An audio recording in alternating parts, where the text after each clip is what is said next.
I traveled to Bangladesh in the very hot and humid month of May. Why? Well, let's just say the flights were cheaper. I decided to spend 10 days in the country, and to be honest, I did not get enough of it.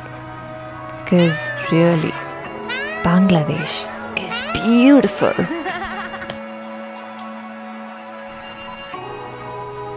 Okay, now come along. I'll show you what a little bit of my trip looked like.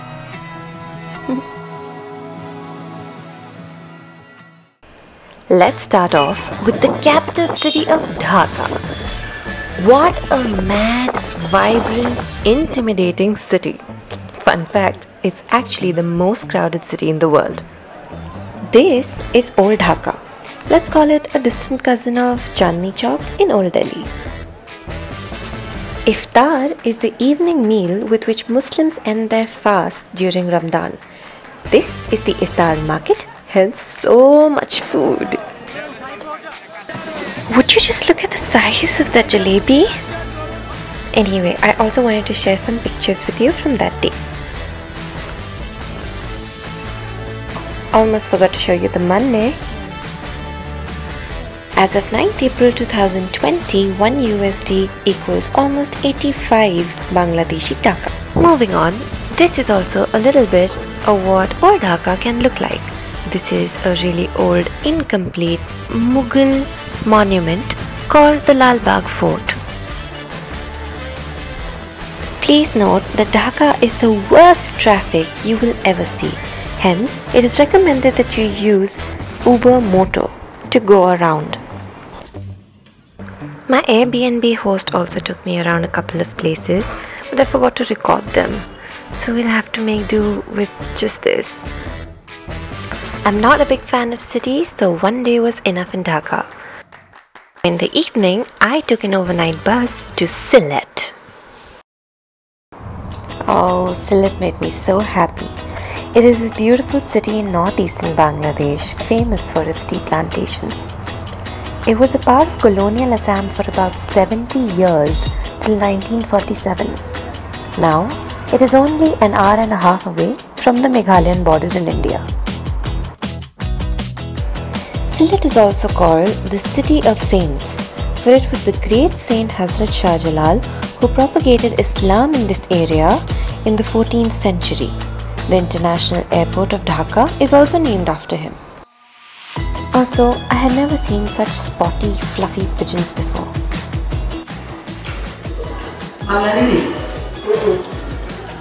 Punjabi. Punjabi तो सीख लेना। तरह के होते हैं।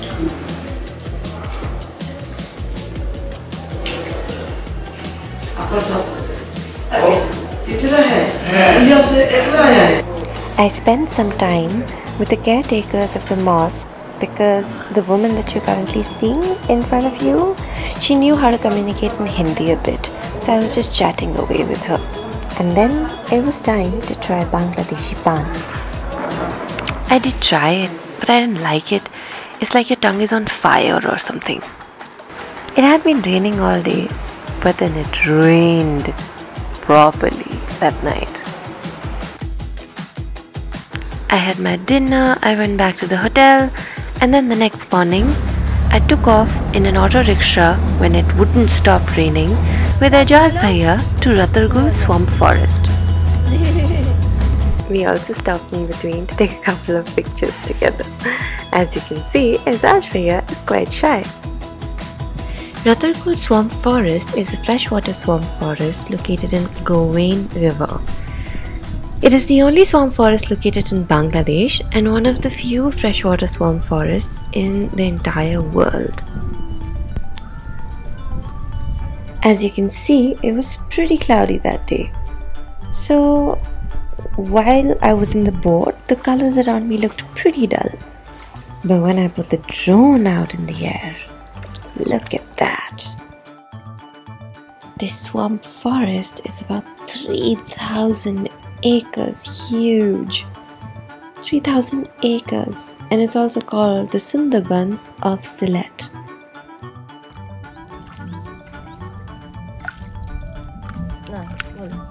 আমার শালির বাড়ি যাইতাম As you can see, I was trying to understand his Bangla through Google Translate. And yeah, at that time I used to smoke. Now I don't. So don't be encouraged by me. Okay? Oh, no.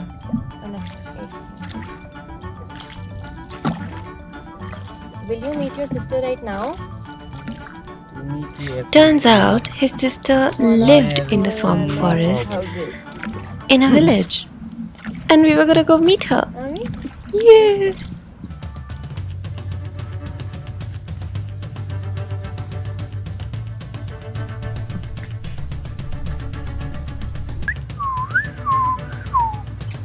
And slowly but surely, I had so many kids around me. And although we couldn't communicate, there was only one thing that I could do.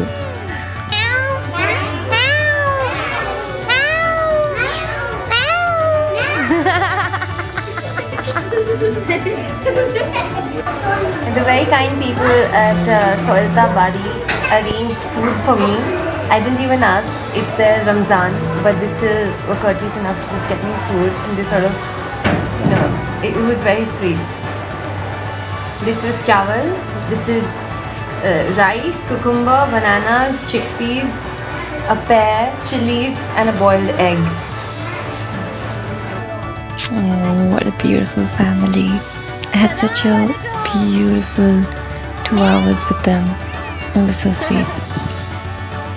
Ajaz Bhaiya then took me to his wife's mother's place also.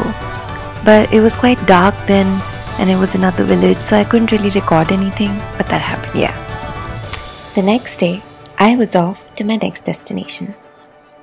I was actually supposed to take a direct train to this destination, but then I missed it. So I reached the station, the Sylhet railway station at 8:35 and my train was to leave at 8:40. I just rushed in just to get into the train, but then somebody misled me saying that it will leave in another 40 minutes. So I missed it because it left at 8:40 and now I'm taking a bus to Brahmanbaria. I kind of slept through this journey, so I don't have too many clips from Sylhet to Brahmanbaria, but it was pretty much green, all of it. And then thankfully, I also got the train from Brahmanbaria to Chittagong. This is what a normal sleeper train in Bangladesh looks like.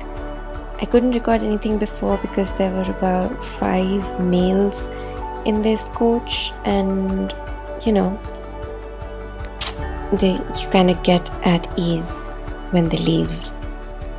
Of course, I want to show that Bangladesh is really safe to travel in as a woman, and I did not experience anything weird or bad, but I do wish sometimes while traveling alone that I shouldn't have to feel unsafe because I'm a woman. I wish it was a more equal world. Anyhow, my visit in Chittagong only lasted for a couple of hours. I only stayed there a night. And this is my couch surfing host's daughter. I left the next morning for Kaptai Lake.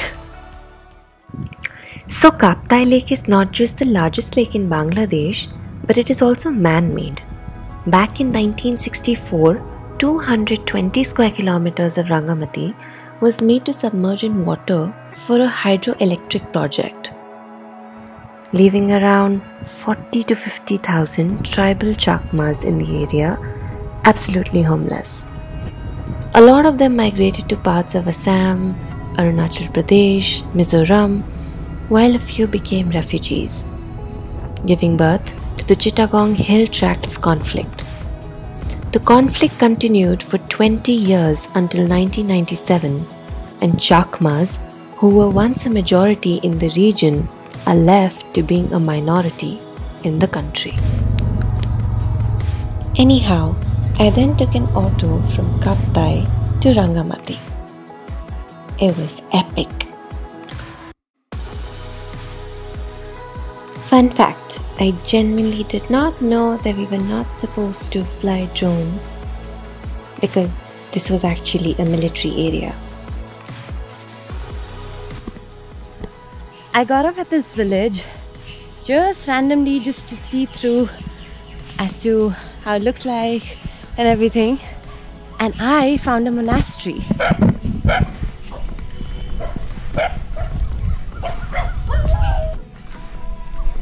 About 50 years. 50 years. And then just like that, we reached Rangamati. Then my auto bhaiya and I sat down at a local dhaba to break our fast. This is what is usually served for iftar. Now let me acquaint you with some behind the scenes business. Wherever I go, I seem to get into trouble in restricted areas because I never know about the permissions. I was outside on the roads of Rangamati for about an hour because no hotel was giving me a place to crash, a room to crash for the night because I didn't have permission from Chittagong's DC's office. So remember, to come to this area, you need permission from the Chittagong DC office. Yeah? And so finally there was one place that offered me to stay without, even though I didn't have the permission. They just took my passport.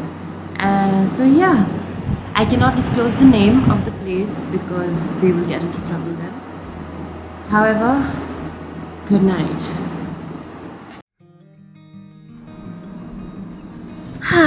Well, it was a pleasant morning, but a very hot one. As it is, I was staying there illegally, so I thought I might as well stay there for a bit. A local guy saw me struggling with the language at the provision store right outside my hotel. He understood Hindi, and he decided to give me a lift and show me around Rangamati. And I saw the best sunset I had seen in a few days. I honestly did not do much that day. I was quite content.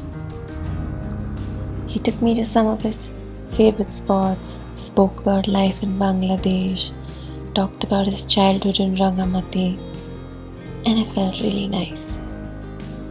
I think I was very grateful in that moment. And maybe because of that, the next day, Guys, I met Rosalie. Somebody who's been following me for 7-8 months met me here where I am today, and her name is Rosalie. Finally. She is one of the sweetest girls I've known in my life. The next 2 days were spent with her and her family. The first day, she showed me around Rangamati and the various islands that are inhabited by people. And the second day was spent at her home, chilling with her family. It may have been just an ordinary bamboo hut, but they had so much respect and love for each other. The walls were covered with Rosalie's old medals, trophies from her competitions. Her father was so proud of her. She passed out of school in 2018, and she had been saving up for a year by tutoring the kids in her village. She wanted to apply for university in India and study international relations. And I knew I had to help her. I just did. So I went back home the next day, back to Delhi, and shared about her. Started a fundraiser, and we successfully collected 80,000 Indian rupees for her. A month later, she was in Pune, and one day she will go back to make a house of concrete for her parents. So I guess that's what Bangladesh taught me. When you set out in the world to help yourself, sometimes intentionally or unintentionally, you end up helping everyone. I can't wait to eat the puchkas!